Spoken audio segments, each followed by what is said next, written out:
This creature haunts us from our screens. Its ethereal and alien appearance channels many symbols into one. It has an air of numinosity to it, not evil, neither good. The opium bird haunts us like an image from a dream, simply by its existence. It channels ancient symbols. That is what gives it its uncanny appearance. It looks like a raven or a griffin, a bird that feeds on carrion and flies high up in the mountains, willing to feed on the weary traveler. Of note is the setting of the bird, its mind habitat. It is said to inhabit the mountains of Antarctica. In the Western cultural consciousness, Antarctica is a true wilderness, a place known as little more than an idea in the minds of many.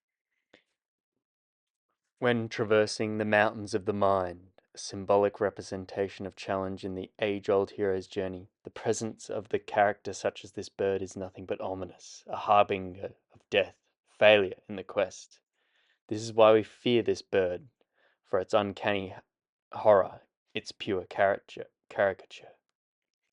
It's bright white, just like its home. While this makes this bird fit in with its imagined ecology, it is also symbolic. White has been associated with death, just like the lily. But white is not the color of the Grim Reaper, or the plague doctor that this bird has associations with. White is associated symbolically with the spiritualization of the soul, not its destruction and putrefaction the Grim Reaper is known for.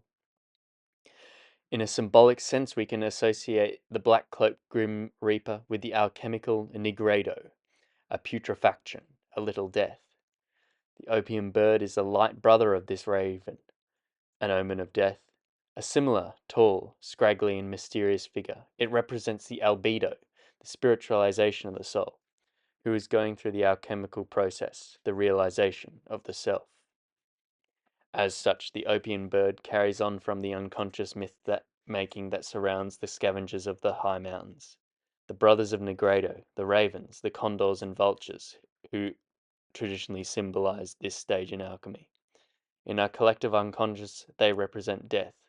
The symbolic rebirth begins with the dream image of the opium bird, it too a mountain raven, but a spiritualized one at that. From there, the ego falls away and the spirit and the self begin to catalyze. And the opposites that abound in the slaughtered hero are to be reunited with the aid of this bird. While ravens and vultures have beaks which can pick us apart and decompose, the opium bird's beak often appears fused. This tells us he is not here to eat us, but its numerous appearance hides something else. Is it telekinetic? Perhaps it shall work on our spirit, not our body. In fact, there is another whiteboard bird associated with transformation, the swan. The swan is associated with transformation throughout mythology, such as the constellation Cygnus or folk tales. The swan is also associated with the guidance of spirits, such as in Slavic folklore, where swans are said to be connected with the souls of the departed. Swans are also associated with love and beauty, while simultaneously being very aggressive and protective animals.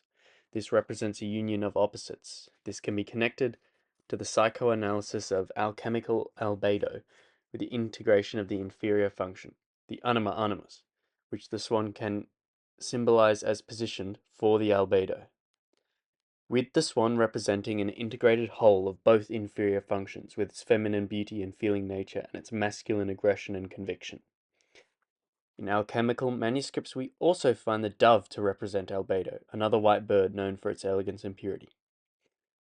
The symbols the unconscious confront us with reflect the need within ourselves. While some may resonate and then aspire to the elegant aggression of the swan, or the fidelity of the dove, in a modern domesticated world we are lacking in our wildness. Who but the opium bird can come to symbolize that? It is mythologized to live deep in true wilderness, and by its nature looks wild and scraggly, like the ravens and condors of the Death Mountains. The bird of the wild mountains, the mountains where we unite with our opposites, our unwild selves, this is the symbol we need. It unsettles us, as we know it lays before us in our arduous and difficult path, on some deep and strange level. Two birds to symbolize the first two alchemical stages. Where is the third bird? The bird of the citrine, transmuting to the rubiferous magnum opus. Where is our red gold bird? We find it in the phoenix, a mythical bird associated with alchemy. Bursting out of golden citrine fire, heat cools to the red of rubedo. The reborn, the great work of the self. Here we have our three birds, our spirit guide transformed. And herein fits our opium bird, atop its uncanny horror. It is something more than that. It serves as a symbol of a spirit guide in our own transformation as we wander across the mountains of the mind, the Antarctic spiritual realm. And while it was dreamed from within a machine, this dream was informed by the data it was trained on, the collective output of humanity, an extension of our consciousness. The dream image was then spread and shared. It resonated with us. That gives it a seat in the hall of our soul.